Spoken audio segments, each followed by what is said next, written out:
Pastor Darío Morera estará a cargo del siguiente tema. El tema para esta noche es nacido en pecado y naturaleza pecaminosa, su relación.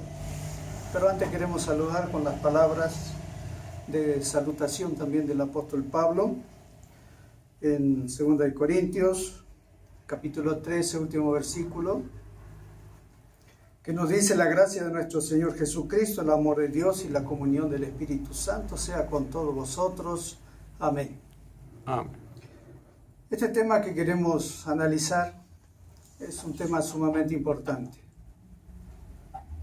Para poder dar soluciones a los problemas, es bueno conocer bien el problema. Si no, no podremos encontrar la solución apropiada. Por lo tanto, vamos a ver cómo era el hombre antes del pecado. Y el relato bíblico del Génesis, el Señor lo resume en pocas palabras, como es el poder del Señor, un poder de síntesis para decir mucho en pocas palabras, ¿no? Vio Dios todo lo que había hecho, he aquí era bueno en gran manera. Eso lo resume todo. Pero vamos a dar alguna ampliación más a ese texto a través de la pluma inspirada, que dice que cuando el hombre salió de la mano de su Creador, era perfecto en su organismo, era perfecto en el carácter. Cuando él salió de las manos de su Creador, era noble en su estatura, de hermosa simetría. Pero por sobre todas las cosas tenía placer de hacer la voluntad de Dios. Era natural para el hombre hacer la voluntad del Señor. Amaba a Dios por sobre todas las cosas. Adán, noble, dotado también de una mente poderosa y de una voluntad en armonía con la voluntad de Dios. Sus afectos se centraban en el cielo. Estaba delante de Dios en la fortaleza de la perfecta virilidad. Todos sus órganos y facultades eran nobles, equilibradas y armoniosas.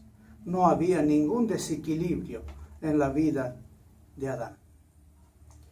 Pero así era el hombre antes del pecado.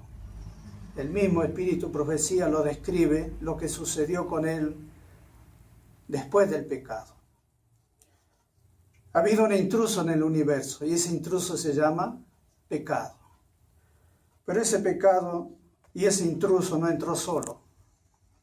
Entró por la autorización del hombre. Nosotros somos responsables de la entrada del pecado en el mundo y en primer lugar a quien llamamos nuestro padre Adán. El pecado mancilló, casi borró la semejanza divina. Las facultades físicas del hombre se debilitaron, su capacidad mental disminuyó, su visión espiritual se corrompió, se oscureció. Esta palabra, corromper, tiene mucho significado y muy profundo. Por lo tanto, él quedó sujeto a la muerte. Toda esa noble facultad que hemos mencionado anteriormente fueron corrompidos por el pecado. El hombre cayó en un estado que por sí mismo jamás podría salir de esa situación. Pues no solo su cuerpo, sino su mente en manera especial quedó pervertida por el pecado. Al poco tiempo, en el relato del Génesis, el Señor dice que los designios de los pensamientos del hombre eran de continuo al mal. Por lo tanto, si el hombre a través de Adán introdujo esta situación, nosotros que somos herederos de Adán recibimos como herencia esa naturaleza. ¿Qué fue lo que cambió la naturaleza de Adán? Fue la desobediencia. A Adán la desobediencia le cambió su naturaleza. Nosotros no. nosotros la recibimos al nacer. Y es un punto que muchos cuestionan. Y es causa de confusión y desánimo para muchas almas. Muchos dicen que tengo que ver yo con lo que Adán ha hecho. Pues si nosotros creemos que Adán se ha equivocado, la lección para nosotros es no equivocarnos. Si condenamos a Adán porque él se equivocó, esto no. Queremos decir que nosotros entendemos que podemos hacer algo mejor. Romanos 5, 17 al 21 dice, si por la transgresión de uno solo reinó la muerte, mucho más reinará la vida por uno solo, este es Jesucristo. Jesucristo llamado el segundo Adán. Los que reciben la abundancia de la gracia y el don de la justicia. Así que por la transgresión de uno vino la condenación a todos los hombres, de la misma manera que la justicia de uno solo vino a todos los hombres, la justicia de vida. Por la desobediencia de uno, todos fuimos constituidos pecadores, pero también por la obediencia de uno, todos somos considerados justos. Claro, siempre y cuando aceptemos a Cristo como nuestro Salvador. Entonces, dice, los hombres están emparentados con el primer Adán. Por lo tanto, no reciben de él sino culpa y sentencia de muerte. Antes que él cayera, le era posible a Adán desarrollar un carácter perfecto. Él tenía las condiciones para hacerlo. Pero después del pecado, él perdió esas condiciones para poder desarrollar por sí mismo un carácter perfecto. Ahora nosotros tenemos una naturaleza que se llama naturaleza pecaminosa. Y ella viene con todas las tendencias naturales de la naturaleza pecaminosa. Entonces, pero cuando vemos nuestra naturaleza pecaminosa, no debemos abatirnos ni temer, porque tenemos un Salvador. Y Él es nuestra ayuda. ¿Cómo expresa el salmista David esta condición? Salmo 51, versículo 5. Dice, aquí en maldad he sido formado, y en pecado me concibió mi madre. Muchos no aceptan que los niños que nacen pecador. Nacen también sentenciados a muerte. Él no es un pecador practicante todavía, porque todavía no tiene razonamiento, pero él nace pecador, porque nace de pecadores, que son sus padres, ¿no? Nacen porque la naturaleza pecaminosa de sus padres es así, por lo tanto ellos también la heredan. Entonces dice el patriarca Job para apoyar ese pensamiento, capítulo 15, versículo 14. ¿Qué cosa es el hombre para que sea limpio y para que se justifique el nacido de mujer? Capítulo 25, 4 dice, ¿cómo pues se justificará el hombre para con Dios?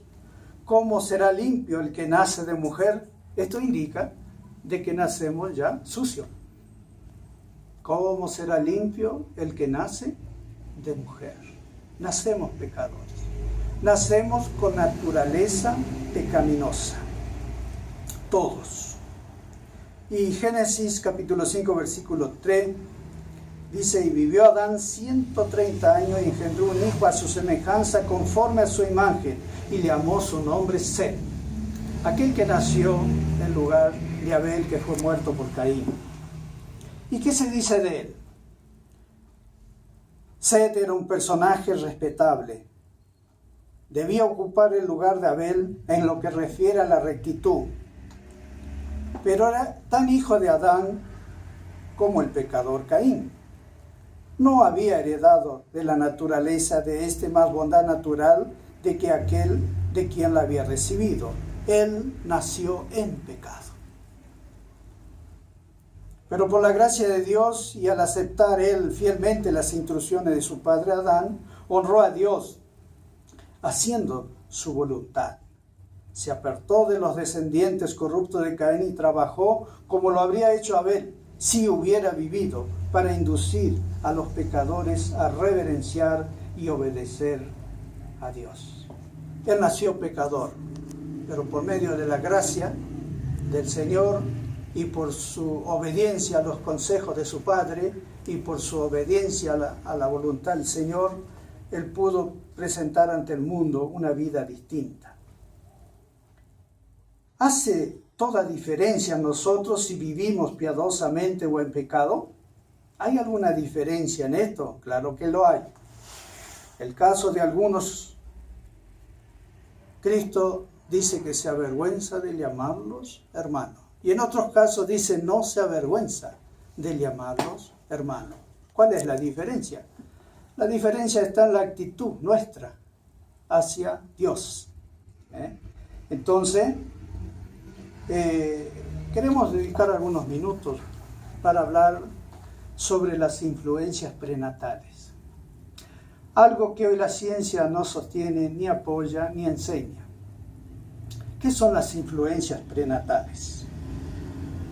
Son aquellas influencias que recibe mientras el feto está en el vientre de su madre y se está desarrollando un proceso que sabemos dura 9 meses aproximadamente.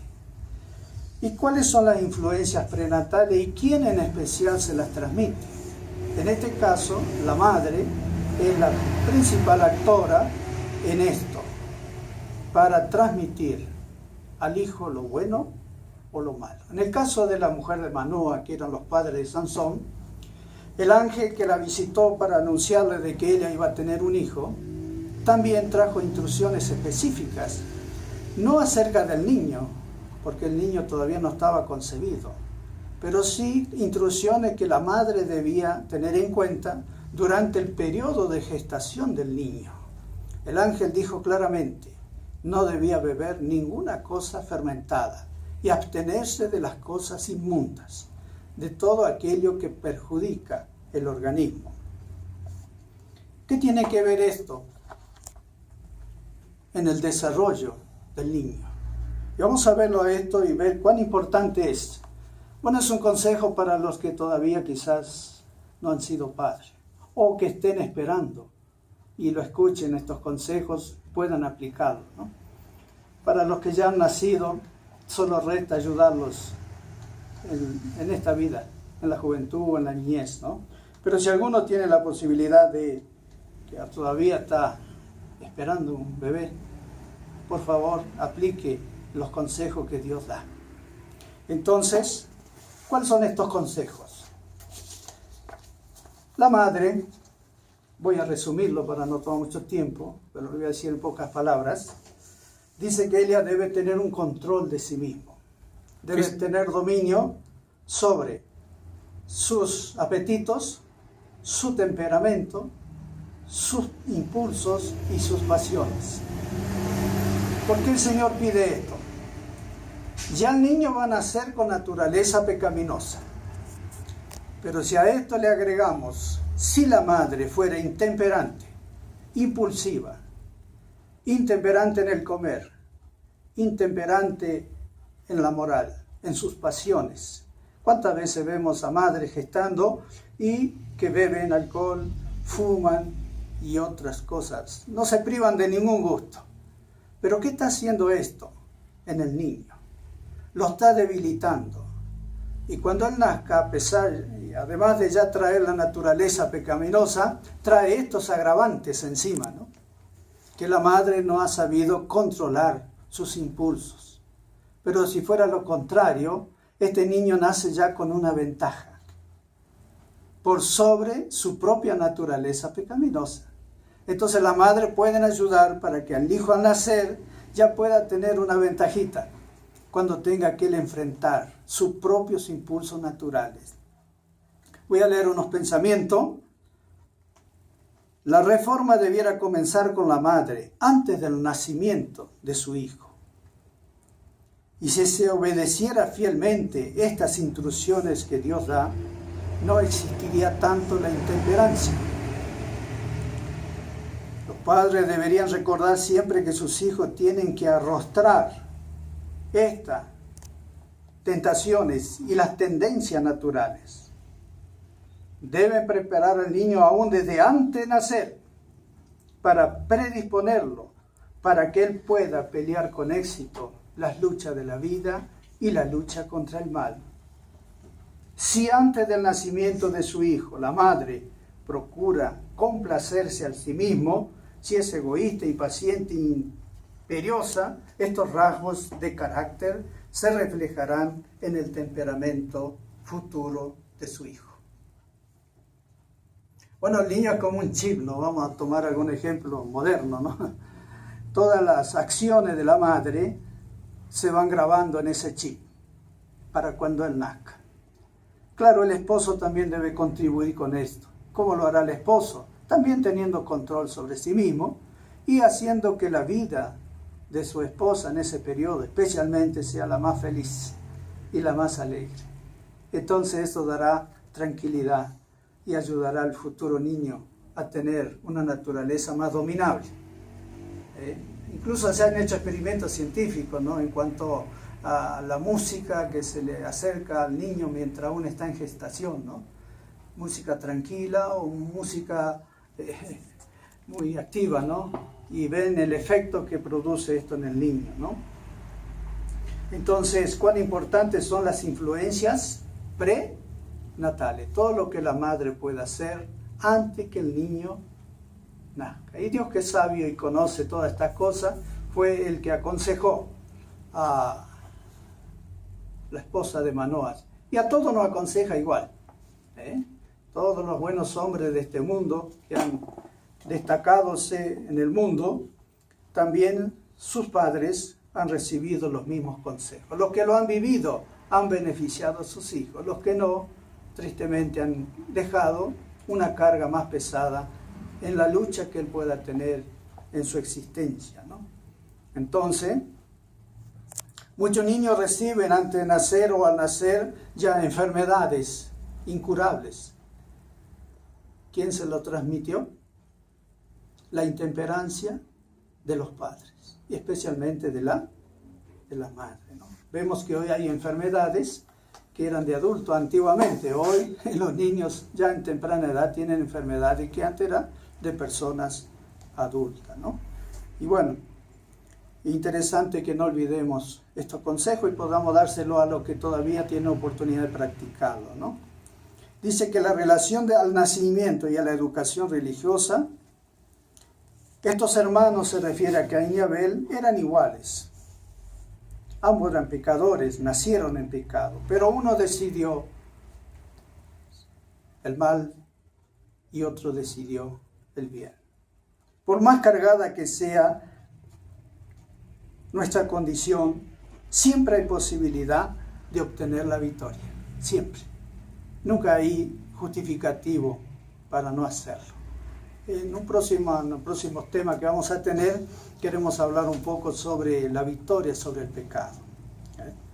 Muy bien, vamos a hablar un poquito sobre dos naturalezas. Hay una naturaleza que nosotros la tenemos al nacer. Vamos a tomar la experiencia de Nicodemo. Cuando Nicodemo se encontró con Jesús, el Señor le dijo a Nicodemo: te es necesario nacer de nuevo. ¿Por qué el Señor le dijo? Porque él ya había nacido una vez. Y el Señor le explicó cómo era ese proceso. Él le dijo: lo que es de la carne, carne es. Pero lo que es del Espíritu, Espíritu es. Por eso te digo, es necesario nacer de nuevo. Él necesitaba el segundo nacimiento. El primero ya lo tenía y lo tenemos todo al nacer en este mundo. Cuando nosotros decidimos aceptar a Cristo como nuestro Salvador, entonces se incorpora en nosotros el segundo nacimiento. ¿En qué consiste el segundo nacimiento? El apóstol Pedro, en su segunda carta, capítulo 1, versículo 4, dice así: por medio de las cuales nos ha dado preciosa y grandísima promesa, para que por ella lleguéis a ser participante de la naturaleza divina. En donde Dios nos dio esta promesa en su palabra, para que por ella nosotros podamos llegar a ser, ¿qué cosa? Participante de la naturaleza divina. Es la segunda naturaleza que debe incorporarse en nuestra existencia. Pero vamos a ver que cuando esta naturaleza se incorpora en nosotros, esta produce un conflicto. Y Pablo describe este conflicto en algunos textos del Romanos capítulo 7, del 13 al 25. Vamos a analizar pausadamente estos versículos. Y vamos a ver cómo dice: luego, lo que es bueno, ¿vino a ser muerte para mí? Pregunta. Dice: en ninguna manera, sino que el pecado, para mostrarse pecado, produjo en mí la muerte por medio de lo que es bueno. ¿Y qué es lo que es bueno? Que produce muerte. Parece controvertido, ¿no? Que algo bueno produzca muerte. Vamos a ver qué es. A fin que por el mandamiento el pecado llegase a ser sobremanera pecaminoso. Aquí habla de los mandamientos de la ley de Dios. ¿Qué hace la ley de Dios? La ley de Dios muestra el pecado. Entonces, algo que es bueno, como la ley de Dios, que el apóstol Pablo lo llama de santa, justa y buena, ¿cómo puede producir este efecto? Aumentar el pecado. Pues Santiago dice que la ley es como un espejo donde nosotros nos miramos, ¿no? Y que vemos en él nuestra condición pecaminosa. Mientras la ley no alumbra la conciencia, el pecado está adormecido. Pero cuando él alumbra la conciencia, el pecado revive. Y entonces nos sentimos como Pablo, ¿no? Y dice más adelante: porque sabemos que la ley es espiritual, pero yo soy carnal, vendido al pecado. Porque lo que hago no lo entiendo. Y lo que hago no es lo que quiero hacer, sino que lo que aborrezco estoy haciendo. Y si lo que no quiero esto hago, apruebo que la ley es buena. De manera que yo no soy yo quien hace aquello, sino el pecado que mora en mí. Este texto es muy claro. ¿Quién hace estas cosas? El pecado que mora en mí. Y yo sé que en mí, esto es, en mi carne, no mora el bien, porque ya nacemos así, con la inclinación natural hacia el pecado.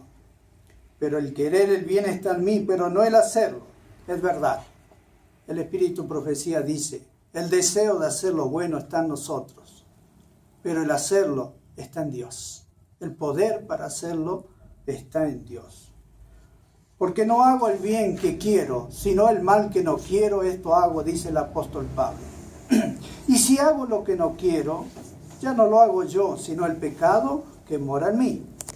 Así que queriendo yo hacer el bien, hay una ley, que el mal está en mí. Porque según el hombre interior yo me deleito en la ley, pero veo otra ley en mis miembros, en la naturaleza del hombre, que se rebela contra la ley de mi mente y me lleva cautivo a la ley del pecado que está en mis miembros en forma natural. Él dice: miserable hombre de mí, ¿quién me librará de este cuerpo de muerte? Gracias doy a Dios por Jesucristo nuestro Señor. Así que yo mismo con la mente sirvo a la ley de Dios, pero con la carne a la ley del pecado.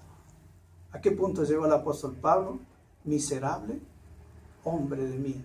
¿Alguien me podrá librar de esta situación? Y él mismo responde: gracias doy a Dios por medio de Jesucristo nuestro Señor. Así que este conflicto lo tenemos todo. Cuando nacemos por segunda vez, cuando la segunda naturaleza se incorpora en nosotros, comienza este conflicto. Tan pronto un alma se dispone a separarse de la esclavitud del pecado, comienza esta lucha interna. Entonces,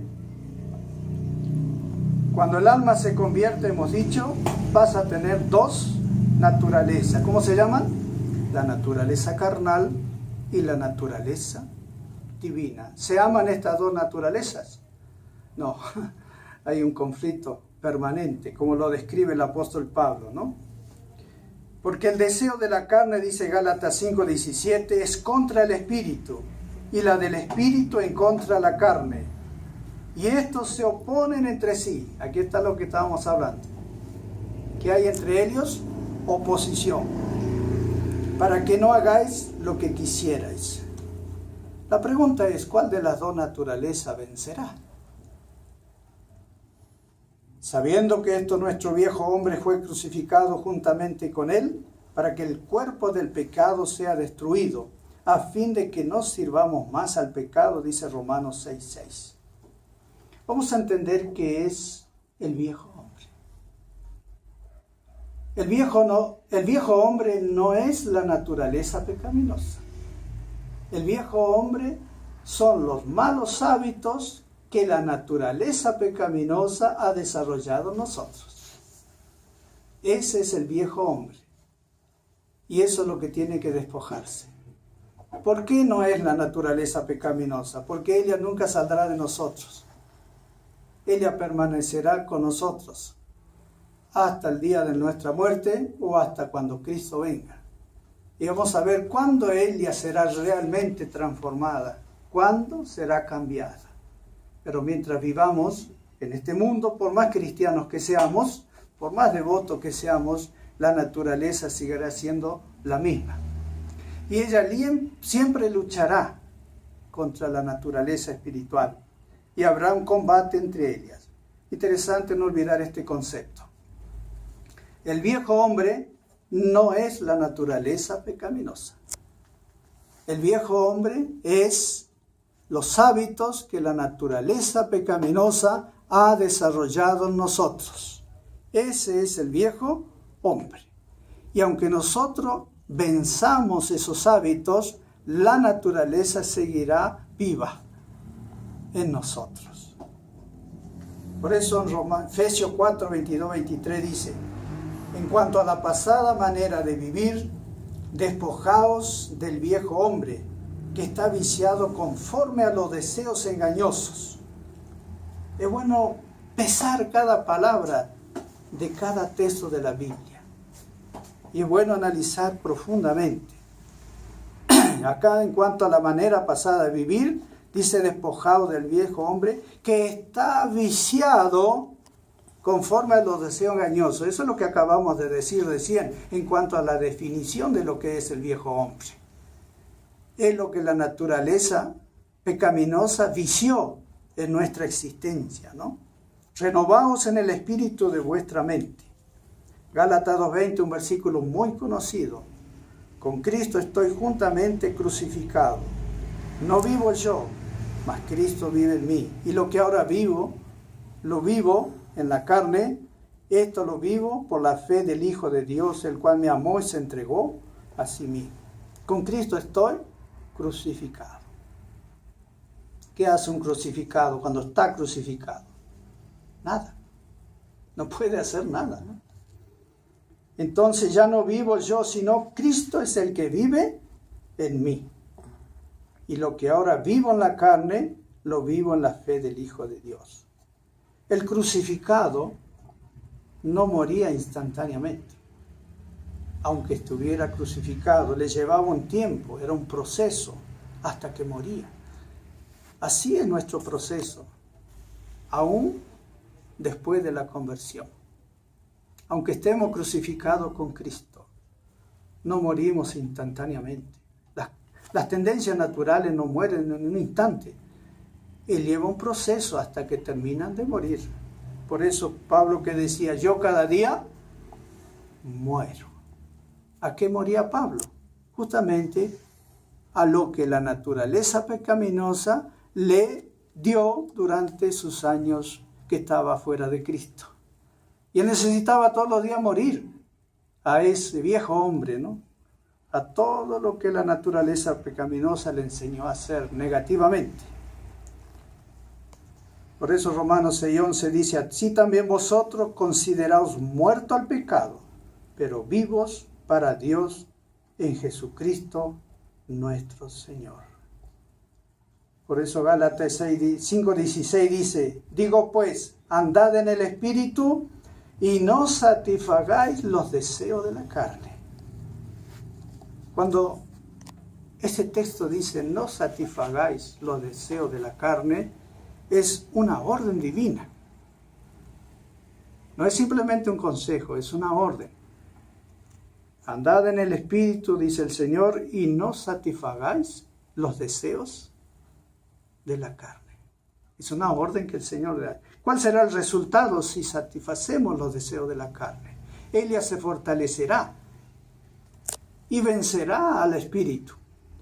Pero si fortalecemos el Espíritu, ¿qué hará Él?